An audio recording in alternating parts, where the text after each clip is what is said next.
And this is the demonstration video of the AX-D2 electrolytic polisher. In this video I will show you how to use this machine, and sometimes you might encounter some problems, and I will tell you how to solve the problems. Now let's begin.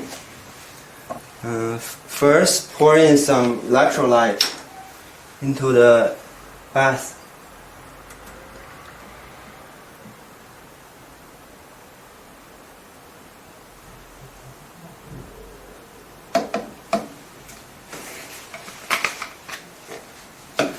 And then attach the workpiece to this clip. Make sure the workpiece doesn't touch the bath. And now set the timer to the appropriate time. Turn it clockwise.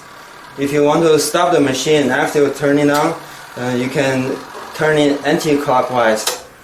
Okay. After you set the timer, turn on the switch. After you turn this on, the clip will move about in the electrolytic bath. And this action is used to increase the temperature of the electrolyte. And after that, adjust the voltage. Set the voltage to 15 volts. And sometimes the electric current can't reach 3 ampere.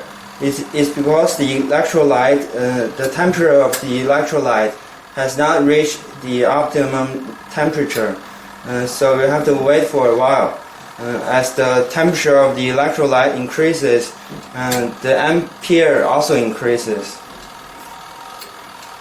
After the voltage and the ampere reaches optimum value, maintain this value.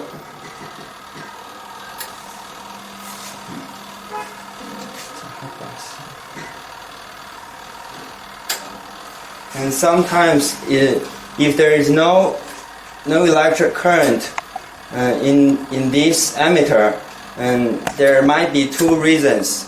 One is that the fuse here, the fuse is blown.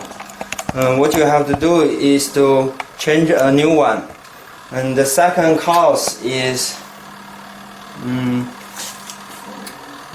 there is a bad connection on the negative electrode. You have to take them out and clean them with some sandpaper. And sometimes the power lamp is not on, which means that there is no voltage going through the machine. When this happens, you have to unplug the electrical cord and take the fuse tube inside the socket and change a new one. Another cause for the zero voltage is that the silicone rectifier inside the machine is broken. You have to open the back cover and change a new silicone rectifier. And sometimes, if the electrical current does not go, it stays at a very low level, and this means that the electrolyte is too dirty, and you have to change some new electrolyte.